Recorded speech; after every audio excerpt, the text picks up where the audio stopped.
महसूस हुआ मानो पूरे विश्व का बल अंगद जी में आ गया।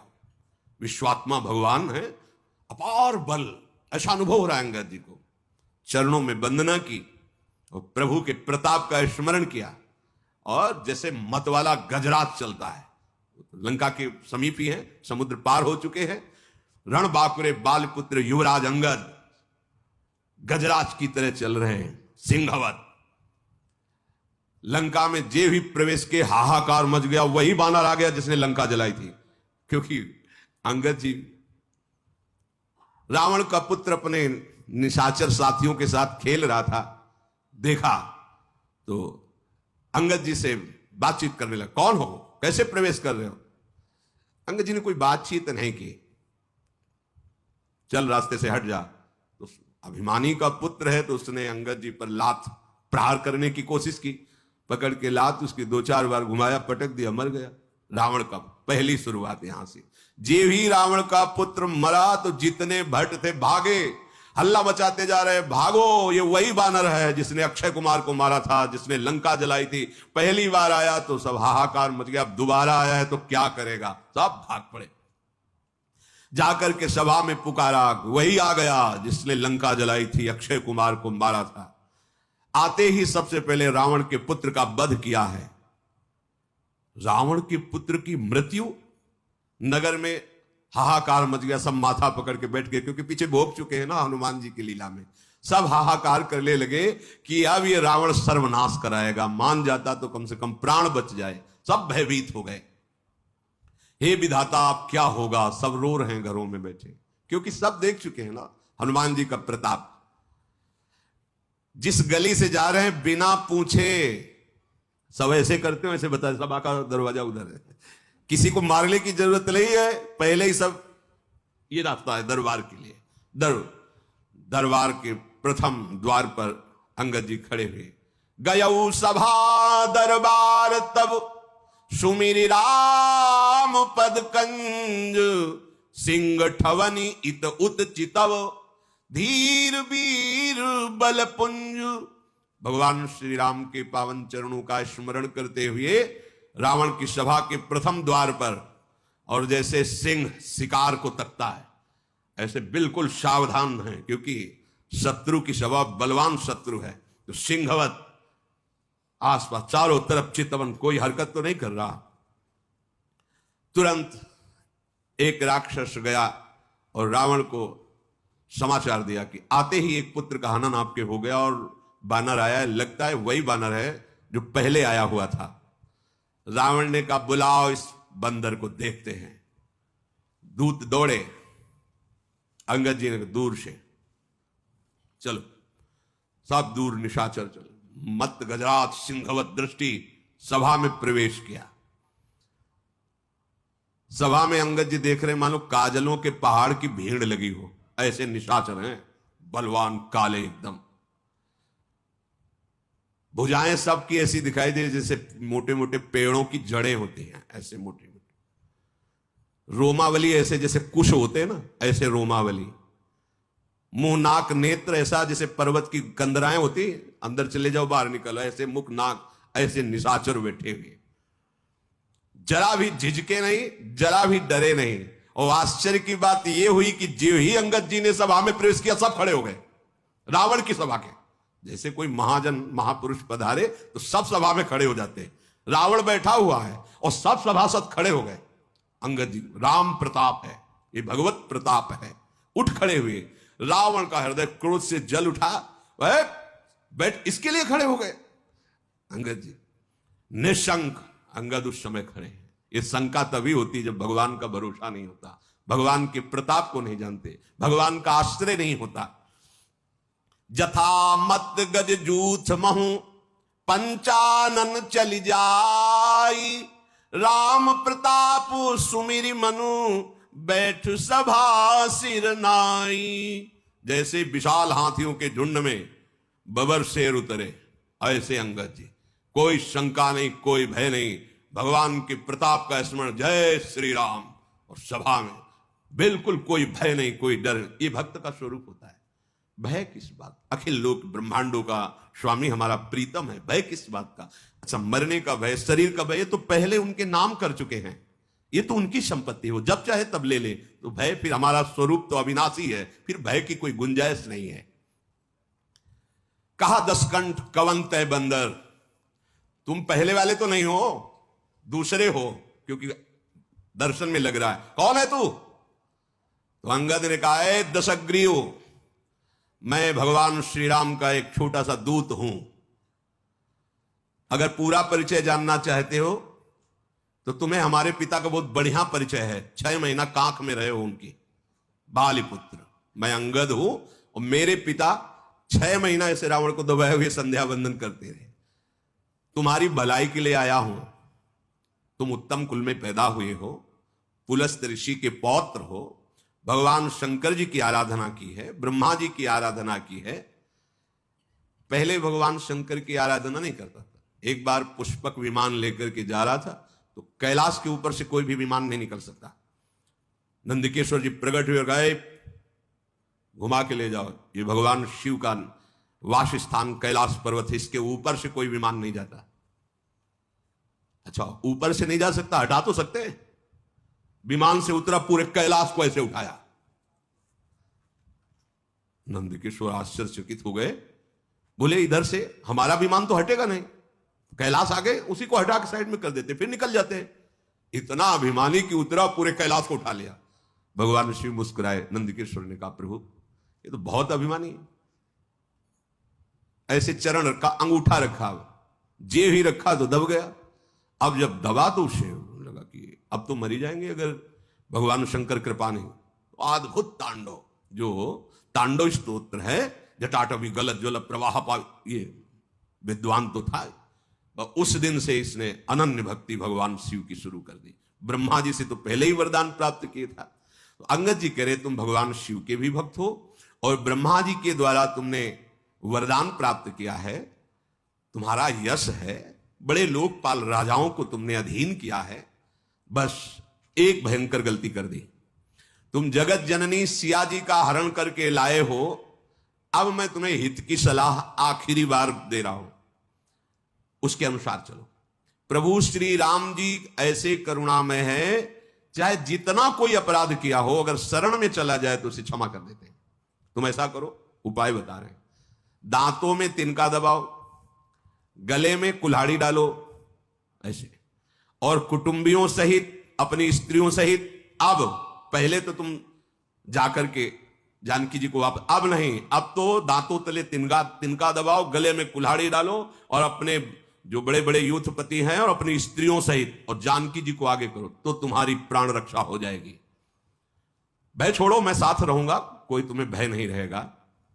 हमारे प्रभु प्रणत पाल है, उनका एक प्रण है कि जो शरण में आ जाए, कोई भी हो, कैसा भी हो, उसे स्वीकार कर लेते हैं। आप बस जाकर के बोलना, हे श्री राम मेरी रक्षा करो, रक्षा करो, रक्षा करो। प्रभु उसी समय तुम्हारे सारे अपराध क्षमा कर देंगे, तुम्हें निर्भय कर देंगे। रावण बोला, अरे बंदर उठ, संभाल के बोल, मैं राम से क्षमा मांगूंगा? तूने समझा नहीं, तूने मुझे जाना नहीं। अंगद से कह रहा मुझे जान। अहंकार बस यही बड़ा विचित्र रोग है कि ये किसी की समझता नहीं। अहंकार समझता नहीं, ये सबसे बड़ा दोष है और यही जन्म मरण का मूल हेतु है। संस्कृति मूल शूल प्रद नाना, सकल शोकदायक अभिमाना। अभिमान को पसंद नहीं किसी की बात, उसके मन में जो आएगी वही करेगा। तूने मुझे कहा मित्र, किस नाते से तू मित्र लगता है मेरा? कौन सा राज्य है, कितना बड़ा तू बलवान है, मेरा रावण का मित्र? अंगद ने कहा फिर मैं बता रहा हूं, मैं बाली का पुत्र हूं, जिसके आगे घुटने टेक कर तुमने मित्रता स्वीकार की थी, तब उन्होंने छोड़ा था। अंगद का वचन सुनते ही रावण के चेहरे में पसीना आ गया, क्योंकि वो ध्यान आ गया ना बाली का। ये बार बार कह रहा था हमसे युद्ध करो, हम विश्व विजय कर रहे हैं। बाली ने कहा हम संध्या कर रहे हैं, बाद में युद्ध करेंगे। वो बार बार उछल कूद मचा, तो ऐसे दबा लिया कखरी में, आराम से संध्या कर। 6 महीने तक कखरी में दबाए रखा। रावण सकुचा, अच्छा, एक बंदर का नाम था बाली, मैं जान गया, बहुत अभिमानी है, किसी भी तरह समझना नहीं चाहता। अच्छा, तू बाली का लड़का है? अरे कुल का नाशक, तू अपने कुल रूपी बांस के लिए अग्नि पैदा हुआ, तू गर्भ में ही क्यों नहीं नष्ट हो गया? व्यर्थ में पैदा हुआ और अपने मुंह से उन तपस्वियों का दूत कहलाता जिसने तेरे पिता की हत्या की। ये राजनीति है, भेद बुद्धि पैदा करके अपने पक्ष में कर लेना। अंगद ने हंसकर कहा कि तुम्हारी चतुराई कपट ये चलेगा नहीं, बस कुछ दिनों की बात है, अपने मित्र के पास पहुंच करके जान लेना, अर्थात जहां बाली गया है वहीं तुम भी पहुंच जाओगे, क्योंकि रघुनाथ जी के बाण बड़े उत्सुक हैं इस समय। राम विरोध करने पर जैसी बात होती है वैसी तुम अनुभव करोगे, सुनाने की जरूरत नहीं है। अरे मूर्ख रावण, सुन, ये भेद नीति उसके ऊपर काम करती है जिसने भगवान का आश्रय नहीं लिया। भेद नीति बड़ी काम करती है, हम तो देखते हैं ना भेद नीति का प्रयोग बड़ा। अगर अपनी बुद्धि को संभाला नहीं तो माया भेद नीति के द्वारा परमार्थ से आपको नष्ट कर देगी। भेद नीति पर उस पर प्रभाव पड़ता है जिसने अपने हृदय को भगवान के चरणों में समर्पित नहीं किया। अच्छा, तो तुमने हमें कुल का नाश करने वाला कहा, तो तुम अपने कुल के रक्षक हो? अरे अंधे भी ऐसी बात नहीं कहेंगे। तुम्हें दिखाई नहीं दे रहा है? तुम्हारे तो 20 नेत्र और 20 कान है, तुम्हें नहीं दिखाई दे रहा कि तुम कुल घातक हो कि हम कुल घातक हैं? ब्रह्मा, शिव, देवता, मुनि समुदाय सब जिनके चरणों का आश्रय लेकर भजन करते हैं, मैं उनका दूत हूं, तो मैंने कुल डुबो दिया। और तू उनकी प्रिया का हरण करके लाया है, और जब से लाया है तब से तेरे कुल में अमंगल ही अमंगल हो रहा है। तू अपने कुल को बढ़ाने वाला बन गया। अंगद की कठोर बात सुनकर रावण की आंखों में मानो आग पैदा हो गई, ऐसा क्रोध। अरे दुष्ट, मैं तेरे सब कठोर वचन इसलिए सह रहा हूं कि मैं नीति को जानता हूं कि दूत को मारना नहीं चाहिए, इसलिए तुझे नहीं मार रहा हूं। अंगद ने कहा, तुम्हारी नीति भी हमने बहुत सुनी है, बड़े तुम धर्मशील हो। पराई स्त्री के ऊपर गंदी दृष्टि रखने वाले, अपहरण करने वाले, तू कहता है नीति को मैं जानता हूं। पूरी सभा उसकी बैठी हो, भारी सभा में उसका ऐसे कठोर वचनों से अपमान। दूत की रक्षा करने की बात तो आंखों से देख ली, धर्म के व्रत को धारण करने की डींग मारने वाले, तू डूब कर क्यों नहीं मर जाता? अपने मुंह से अपनी बड़ाई कर रहा है, तुझे शर्म नहीं आती? नाक कान रहित बहन को देखा तो तुमने धर्म विचार करके ही तो क्षमा किया। बड़े क्षमावान हो तुम, तुम्हारी धर्मशीलता बड़ी जगजाहिर है। मैं भी बड़ा भाग्यवान हूं जो तुम्हारे जैसे धर्मात्मा का दर्शन पा रहा हूं। अंगद जी ने ऐसा कह करके बहुत हंसी उड़ाई। रावण ने कहा, तू मूर्ख बंदर बक बक कर रहा है, तू मेरी भुजाओं को नहीं देख रहा है? अरे लोकपाल भी डरते मेरी भुजाओं को देख करके। तूने सुना होगा, आकाश रूपी तालाब में मेरी भुजाओं रूपी कमलों पर बसकर शिव जी सहित कैलाश हंस के समान शोभा पाया था। 20 बार कैलाश पर्वत को इन भुजाओं से उठाया है। अंगद सुन, तेरी सेना में बता कौन ऐसा सुभट है जो मेरी इन भुजाओं से भिड़ सके? है कौन उसमें जो मेरे से युद्ध कर सके? और तुम और सुग्रीव कोई वीर हो क्या हमारे सामने? और आप विभीषण डरपोक, वो हमारे सामने खड़ा होगा। और जाम्बवान बुढ़ापे को झेल नहीं पा रहा है, इतनी बुढ़ापा अवस्था है। अब लड़ाई में है कौन तुम्हारे पक्ष में जो हमारे सामने खड़ा हो सके? अच्छा, जिन्होंने पुल बनाया, नल नील शिल्पी है, कोई योद्धा है? हां, एक बानर बहुत बड़ा योद्धा है जो पहले आया था लंका में। मानता हूं कि वो योद्धा है, क्योंकि एक ही से मुलाकात अभी हुई है, उसको तो मानता हूं कि योद्धा है। अंगद ने कहा, राक्षस राज, सच्ची बात मानते हो कि वो योद्धा है? अरे वो जब से नगर जला के गया है, जिसे तुम जगत विजयी योद्धा कह रहे हो, वो हमारे यहां का सबसे छोटा बानर है। अब अंगद जब वो अपनी डींग हाँक रहा है तो उसके अहंकार का दमन करने के लिए बोले, हमारे यहां सबसे छोटा सेना का बानर है जिसे तुम जगत विजयी योद्धा कह रहे हो। और सही बात, तुम उसे मानते हो योद्धा? रावण, तुमने जिसे योद्धा कह के सराया, वो सुग्रीव का एक छोटा सा दूत है, चलने में बहुत। जब से खबर लेने के लिए भेजा गया था तो बिना आज्ञा के उसने नगर जला दिया था। आज भी वो सकुच में है कि कैसे भगवान के सामने जाऊं, उनकी आज्ञा का उल्लंघन हुआ, क्योंकि भेजा गया था खबर के लिए, तुम्हारे पुत्र को मार डाला, लंका जला दी, तो वो आज भी सकुच में है और हमारे यहां का सबसे छोटा योद्धा है। रावण, तुम सब सत्य कहते हो, मुझे सुनकर कुछ भी क्रोध नहीं आ रहा, सचमुच हमारी सेना में एक भी ऐसा नहीं है जो तेरे से लड़ने में शोभा पावे। प्रीति और बैर तो बराबरी वालों से करना चाहिए। यहां तो ऐसा है जैसे सिंह और मेढक, तुम सब निशाचर मेढक हो और राम सेना सब सिंह है। भला सही बात कहते हो, जोड़ नहीं है, तुम्हारे जोड़ नहीं। जैसे सिंह और मेढक का, ऐसे तुम सब मेढक हो। यद्यपि तुम्हें मारने में हमारे प्रभु श्री राम की लघुता है, पर तूने बड़ा दोष किया है रावण। प्रभु का क्रोध तेरे को भस्म कर देगा। मेरी बात मान ले, प्रभु की शरण में हो जा। अंगद जैसे बार बार ऐसे वचन बोल रहे हैं, रावण हंसकर बोला, बंदर में एक गुण तो दिखाई दे रहा है, इसको जो पालता है, खवाता है, पिलाता है, वो उसी के अधीन चेष्टा करता है। ये गुण तो इसमें दिखाई दे रहा है। इसको जो बंदर को जो पाले, खवावे, पिला, उसके अनुकूल चलता है, उसके अधीन चलता है। ये तेरे में तो गुण दिखाई दे रहा है कि तू अपने स्वामी के अनुकूल है। बंदर जो अपने मालिक के लिए लाज छोड़कर जहां तहां नाचता है और नाच कूद कर लोगों को रिझाकर अपने मालिक का पोषण करता है, हाँ ये तेरे में है। अंगद, तेरी जाति जो बंदर है, स्वामी भक्त है, तू अपने मालिक के जितने भी गुण गा रहा है, तो समझदार लोग बंदर के द्वारा मालिक का किया हुआ आदर स्वीकार नहीं करते। हम समझदार जन हैं, तेरी जली कटी बातों को सुनकर उस पर ध्यान नहीं देते, नाराज नहीं होते। अंगद ने कहा, बड़े गुणग्राहक हो। हनुमान जी ने सुनाया था तुम्हारे गुणग्राहक की बात। अशोकवन को विध्वंस किया, अक्षय कुमार को मारा, पूरी लंका को जला दी, और आप गुणग्राहक इसीलिए शांत रहे क्योंकि आप गुणग्राहक हो ना। हाँ, उसने कोई आपका अपकार नहीं किया था, इसलिए आप शांत रहे। अर्थात कि उस समय तुम्हारा बल कहां गया था। अंगद जी बड़ी बकरोती बोल रहे हैं, टेढ़ी बातें।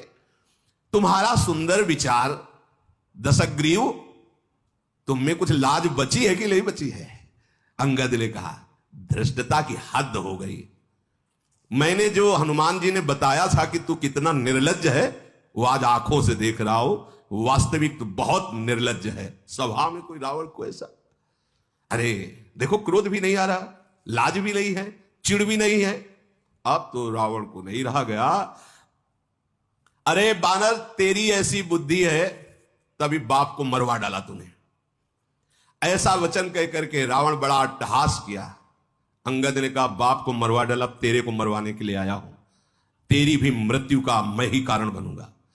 अभी अभी तुरंत मेरी बात समझ जा, नहीं ऐसा मत समझ कि मैं तुझे दंड नहीं दे सकता।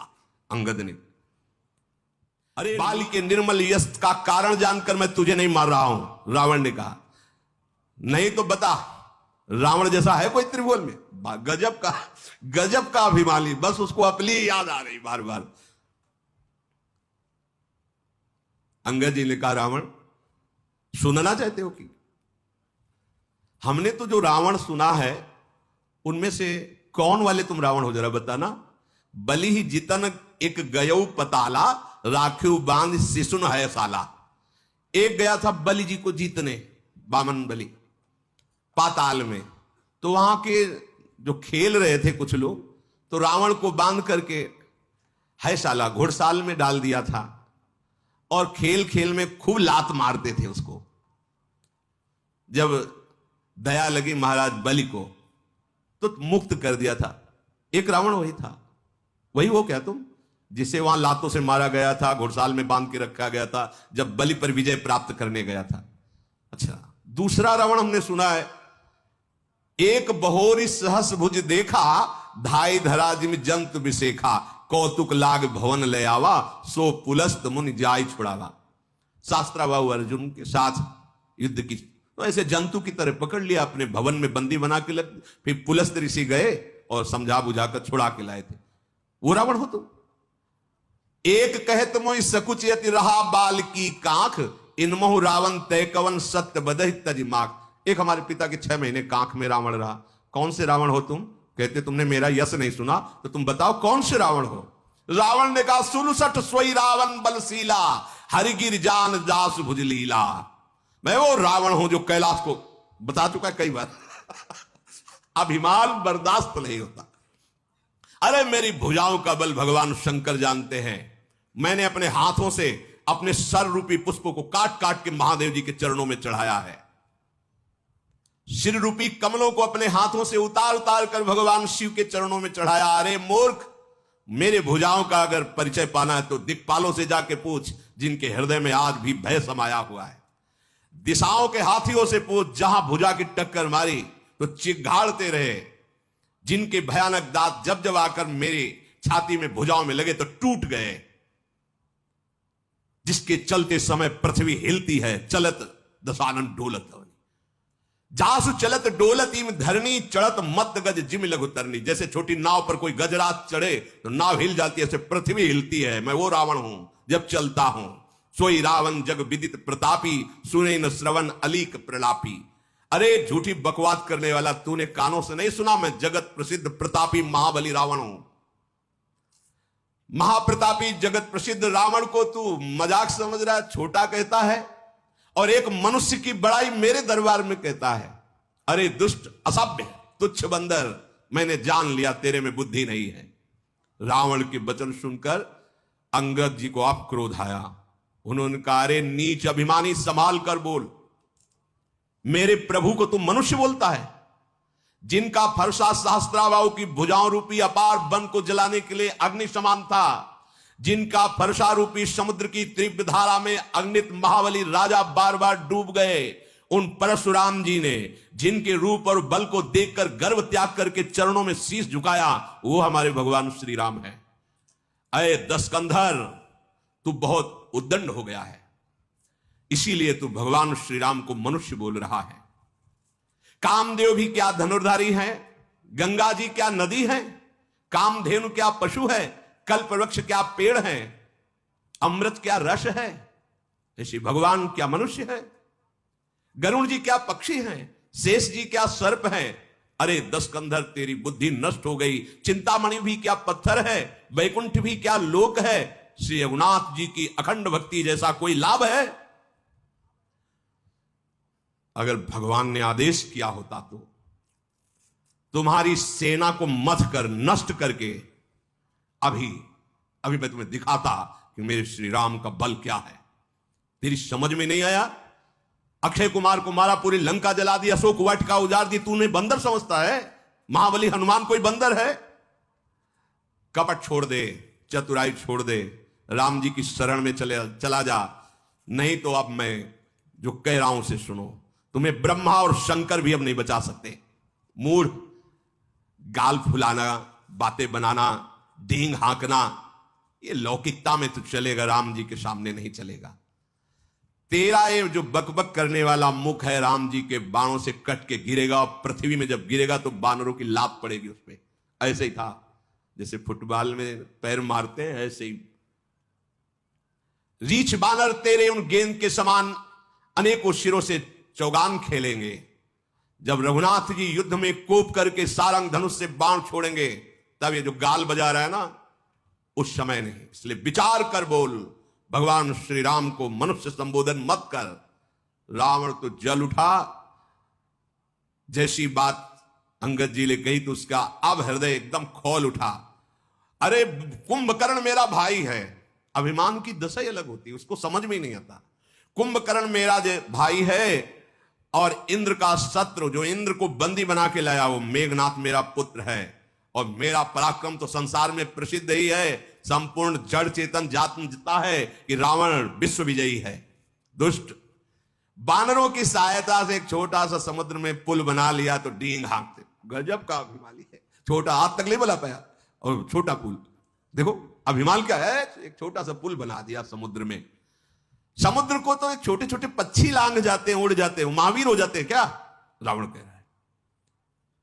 मूर्ख है तू बंदर, सुन, मेरी एक एक भुजा रूपी समुद्र बल रूपी जल से पूर्ण है, जिसमें बहुत से देवता और मनुष्य डूबकर मर चुके हैं। कौन ऐसा सूरवीर है जो मेरी इन भुजाओं का बल जो है उसको पार कर पावे? फिर वही शुरू कर दिया, दिक्पालों से जाके पूछो इन भुजाओं का बल। तेरा मालिक डर जाएगा जब सामने जाऊंगा। रावण कह, तूने जिसकी बड़ी बड़ी बातें गुण गाथा की है, वो कोई मेरे सामने लड़ने लिए योद्धा है? अच्छा, तू अपने मालिक को बड़ा वीर समझ रहा है तो कमजोर समझ, क्योंकि बार बार दूत भेजना ये बलवानों का लक्षण नहीं होता, रावण कह रहा है। देख मेरी बात मान, अपने स्वामी को समझा दे, जाके वापस हो जा। मेरी भुजाओं को देख, ये कैलाश को उठाने वाली। फिर बोला, भगवान शंकर साक्षी, मैं झूठ नहीं बोल रहा हूं, कई बार कैलाश उठाया है, उन्हीं के बल से उठाया। अभिमानी पुरुष जैसे कभी कुछ तो 1000 बार कहेगा कि तुम्हें क्या पता, वृंदावन जाते 200 साधुओं को भोजन 500 संत बोले कि ऐसा भोजन तुमने कभी पाया नहीं। अगर कहीं सुकृत बन गया, कोई भगवत आराधना बन गई, तो विश्व में क्या करें, तो पैसा देके टीवी में चलवा दे। अभिमान पोषण की वृत्ति यही हमें जन्म मरण का हेतु करती है। करो पर भगवत प्रसन्नता के लिए करो, नहीं तो यह अभिमान ये चुप नहीं रहने देगा। जहां अभिमान होता है वहां बार बार अपनी प्रशंसा, वो अभिमान का स्वरूप, उसको सुख मिलता है अभिमान को। रावण ने भगवान शिव की ही बल से कैलाश को उठा लिया, तो बार बार वो अंगद जी से कह, देखो बुझाए, हमने कैलाश उठाया है, भगवान शंकर साक्षी है, मैं झूठ नहीं बोल रहा। ऐसा मस्तकों के जलते समय जब मैंने अपने ललाटों पर लिखे हुए विधाता के अक्षर देखे, वो जब आहुति करता था अपने शर की, तो मैंने उसमें देखा था मेरी मृत्यु लिखी थी मनुष्य के हाथ से। तो मुझे बहुत बड़ी हंसी आई कि विधाता भी लिखने में चूक कर दिया, मुझे मनुष्य मारेगा, मेरा तो आहार मनुष्य है, मार कैसे सकता है। तो विधाता ने भी असत्य लिखा था। जब मैं अपने सर काट के हवन कर रहा था शिव प्रसन्नता के लिए, तो जलते हुए भाल पर लिखा देखा था कि मेरी मृत्यु मनुष्य के हाथ से। तो मुझे हंसी आई कि विधाता भी असत्य लिखता है, भला मेरी मृत्यु किसी मनुष्य के हाथ से होगी। मेरे मन में किसी का भी भय नहीं है, क्योंकि मैं समझता हूं कि ब्रह्मा जी बूढ़े हो गए हैं, लिखने में गलती हो गई है, मेरी मृत्यु मनुष्य से नहीं हो सकती। और मूर्ख, तू बार बार लज्जा मर्यादा छोड़कर रावण के सामने उन मनुष्यों की बात करता है। अंगद ने कहा, अरे रावण, मुझे तुम लज्जा रहित कहते हो, पर तुम बहुत बड़े लज्जावान हो। लज्जाशीलता तुम्हारा स्वभाव है, क्योंकि तुम जैसे निर्लज्ज बार बार अपने मुंह से अपनी बड़ाई गा रहे हो। सिर काटा कैलाश उठाया, सिर काटा कैलाश उठाया, यही तो उस समय से बोल रहे हो। लेकिन तेरा हृदय में देख रहा हूं कि कांप रहा है राम जी के भय से, तभी तू बड़ाई बार बार कर रहा है। अब बस कर, सर काटने से कोई सूरवीर नहीं हो जाता, जादूगर भी अपना सर काट के दिखा सकता है। इंद्रजाल रचने वाले ऐसे खेल बहुत से करते हैं, शरीर के कई टुकड़े, और फिर थोड़ी देर में वो वैसे ही खड़ा हो जाएगा। बहुत से पतंगा मोहवश आग में जल जाते हैं, तो वो कोई सूरवीर नहीं होते।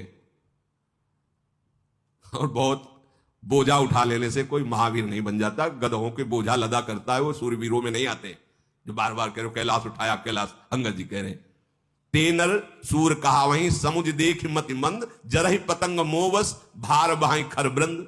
गदावोत भार ढोता है, तो भार ढोने के कारण कोई सूरवीर नहीं कहे, और पतंगा मोहवस आग में जल जाता है, ये कोई सूरवीर नहीं कहे जाते। अब अभिमान त्याग दे, फिर तेरे से प्रार्थना कह रहा हूं, रघुनाथ जी से संधि कर ले, तेरा मंगल हो जाएगा। कृपालु राम जी ऐसे हैं कि उनका यश तेरे मारने में नहीं होगा, क्योंकि जैसे सिंह किसी खरगोश को मारे तो कोई यश की बात है। अरे अनंत बलशाली प्रभु श्री राम तुझ जैसे नीच पुरुष को मारेंगे। मूर्ख, मेरे वचन मान ले, और ये मत कहे कि कमजोर आदमी दूत भेजता है। मैं कठोर वचन केवल प्रभु की आज्ञा के कारण, नहीं तो जानता है थप्पड़ से तेरे मुंह तोड़कर अभी सिया जी को ले जाता।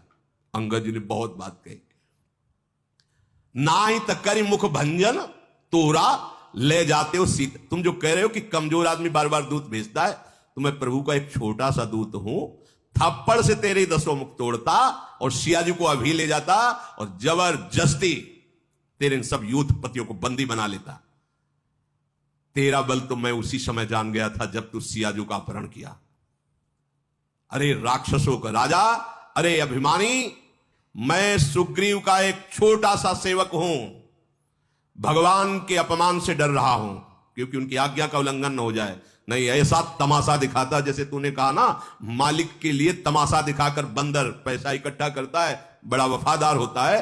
तो अगर मुझे अपने स्वामी के अपमान का भय ना होता, आज्ञा उल्लंघन का, तो ऐसा तमाशा दिखाता। तो सिंहासन पे है तो ही पटकी महिसेन हाथी, चौपट कर तब गांव, तब ज्योतिन समेत सट जनक सुते ले जाऊं, सिंहासन सहित तुझे उठाकर धरती पर पटक के मार डालता भी।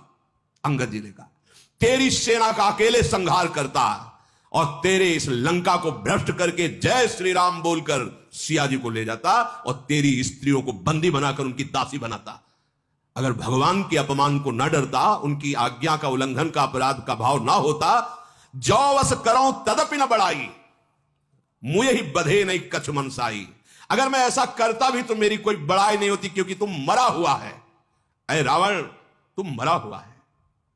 कौल काम बश कृपन विमूढ़ा, अति दरिद्र अदसी अति बूढ़ा, सदा रोग बस संतत क्रोधी, विष्णु विमुख श्रुति संत विरोधी, तनु पोषक निंदक अग खानी, जीवित सौ सम 14 प्राणी। तुम मरा हुआ है। वाम मार्गी, शास्त्र के विरुद्ध आचरण करने वाला और कभी भी धर्म में धन ना खर्चा करने वाला, कंजूस, दरिद्र, बदनाम, जिसका यश हो और फिर निंदा हो जाए, बहुत बूढ़ा और नित्य रोगी, निरंतर क्रोधी, हरि से विमुख, संतों का विरोधी, शरीर का पोषण करने वाला, पराई निंदा करने वाला और पाप की खान महापापी परिस्त्री अपहरण करने वाला, ये सब मरे हुए पापी प्राणी हैं। इनको जीवित कौन कहता है? तो अगर मैं ऐसा करता भी कि तुझे सिंहासन सहित पटक कर मार डालूं, तेरी सेना का विनाश करूं, पूरे लंका में जय श्री राम के घोष करके सिया जी को ले जाऊं, तो भी मेरी बहादुरी नहीं है। इसलिए मैं शांत हूं, तेरी ये बातें सुन रहा हूं, अब मुझे गुस्सा मत दिला। अंगद के वचन सुनकर रावण दांत पीसने लगा, क्रोधित होकर हाथ मलता हुआ बोला, अब तू मरना चाहता है? अय बंदर, अब तू मरना चाहता है? छोटी मुंह बड़ी बात बोल गया। अरे जिसके बल पर तू इतनी बड़ी बात बोल गया, उनका ना बल है, ना प्रताप है, ना बुद्धि है, ना तेज है, कुछ नहीं है।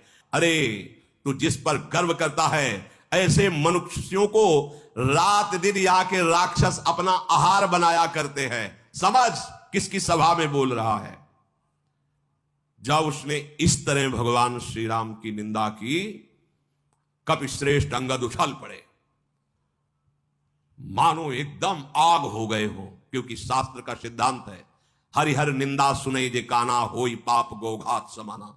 भगवान शिव, भगवान हरि या भगवत प्रेमी महात्माओं की निंदा हो रही हो और आप चैन से सुन रहे हो, गौ हत्या ब्रह्म हत्या का पाप लगेगा। तुरंत खड़े हो गए अंगद जी और ऐसे कटकटाए, दांत पीसे और भुजदंड ऐसे पटक दिए पृथ्वी पर। ऐसे जे ही पृथ्वी पर भुजदंड पद का मुंह के बल गिरा रावण। अरे भगवान का प्रताप, एकदम फिर संभला। उसके अत्यंत सुंदर मुकुट, जब वो गिरा तो मुकुट भी गिरे, जो अंगद के हाथ में आए, उठाकर उन मुकुटों को वहीं से फेंका, रामादल में भगवान के चरणों के सामने गिरे जाके। मुकुटों को आते हुए देख करके बानरों को लगा कि ऊपर से उल्कापात, कोई तारा टूटा, भागने लगे। हमें लगता है रावण ने कोई वज्र चलाया है, ये चमकते हुए अग्नि के समान आ रहे हैं। प्रभु ने हंसकर कहा, डरो मत, ये ना उल्का है, ना वज्र है, ना केतु है, ना राहु है, ये रावण के मुकुट हैं, बालीपुत्र अंगद ने फेंका है। हनुमान जी ने उछलकर उन मुकुटों को लेकर प्रभु के चरणों के समीप रख दिया। वो ऐसे मुकुट, तेजस्वी मुकुट। क्रोधयुक्त रावण सबसे क्रोधित होकर कहने लगा, पकड़ लो इस बंद। जब भुजा मारी कटकटा के, तो जब रावण गिर पड़ा तो पूरी सभा मुंह भरा हो गई थी। रावण जब संभल के बैठा तो कहा, बहुत हो गया, बंदी बनाओ इसको और मार डालो सभा के बीच में। अंगद ने हंस करके कहा, खिलवाड़ समझ रखा है, बंदी बना लोगे? खिलवाड़ समझ रखा है तो मुझे मार दोगे? तेरी अब भी समझ में नहीं आया? केवल भुजा पटका तो सब मुंह के बल गिर गए, इतने तुम वीर हो, अब भी मुझे बंदी बनाने की सोच रहे हो? बोले, तेरे कोई अकेले नहीं, मेरा आदेश है, जाओ पृथ्वी में कोई बानर ही न रह जा, सब खा जाओ। राक्षसों को आदेश, ऐसे थे नरांतक, देवांतक, ऐसे ऐसे राक्षस थे आहार करने वाले। और कहीं कुंभकर्ण को जगा दे तब तो उसका तो पेट ही है, पूरा बड़वानल की तरह था, डालते जाओ, खाली कर दो पृथ्वी को, बंदर कोई रह ही ना जाए। और तपस्वी दोनों जो राम लक्ष्मण हैं, इनको जीते जी बंदी बना लो। रावण के ऐसे आदेश पर अंगद क्रोधित होकर बोला, अरे निर्लज्ज, गाल बजाते लाज नहीं आती? हमें लगता है तेरे लिए एक उपाय, आत्महत्या कर ले अभी। अंगद ने कहा, मेरा बल देखकर तेरी छाती नहीं फटी? मेरे स्वामी के लिए ऐसा बोल रहा है? मेरा बल देखकर तुझे तो अब आत्महत्या कर लेनी चाहिए। रेत्री चोर कुमारक गामी, खल मल रास मंदमति कामी, शन्यपात जलपसि दुर्वादा, भयस काल बस खल मनुजादा। ए स्त्री के चोर, एक कुमार्गामी, एक दुष्ट, पाप की राशि, मंद बुद्धि, तेरी समझ में नहीं आ रहा? अरे कामी, तू सन्निपात जैसे किसी को हो जाए और बोलता रहे, ऐसे बोल रहा है, ए दुष्ट राक्षस, तू काल के अधीन हो गया है, आगे फल पाएगा। राम मनुष्य हैं, ऐसा वचन जो बोला, अरे अभिमानी, तेरी जीभ गल करके नहीं गिर गई? संदेह नहीं, तेरी जीभ गिरेगी सिरों के साथ रणभूमि में। सोनर क्यों 10 कंद, बाल बध्यो जेहि एक सर, 20 लोचन अंध, धिगतो जन्म कुजाति जड़। ए दशग्रीव, एक बाण से जिसने महाबली बाली को मार दिया वो मनुष्य हो सकता है? कुजाति जड़ जीव, 20 आंखें होने पर भी अंधा, तेरे जन्म को धिक्कार। अंगद जी बोल रहे हैं। बस एक बात मुझे थोड़ा शांत कर रही कि भगवान श्री राम के बाण प्यासे तेरे खून के, इसलिए मैं तुझे क्षमा करता हूं। वो प्यासे रह जाएंगे अगर मैं कुछ करूंगा, इसलिए नीच राक्षस मैं तुझे जीवित छोड़ रहा हूं। ये जो तू हंसी कर रहा है बार बार, ये अभी 10 मुख के सब दांत तेरे बाहर निकल आएंगे। असी ऋष होती 10 मुख तोरो, लंका गई समुद्र महाबोरो। मैं तो 10 तोरवे लायक, पर आयस दीन न मोहि रघुनायक। ऐसा आ रहा है कि पहले थप्पड़ मार के तेरे दांत तोड़ू सब, जो तू हंस रहा है। इसके बाद ऐसा क्रोध आता है कि पूरी लंका उखाड़ लूं और समुद्र में डुबो दूं, तेरे 10 मुख तोड़कर भगवान के चरणों की शरण में डाल दूं जाके। पर क्या करूं, भगवान ने आदेश नहीं किया। तुम कह रहे हो कि बंदरों को खा जाओ जाके। अरे हम वो बंदर हैं, गूलर फल खाने वाले नहीं।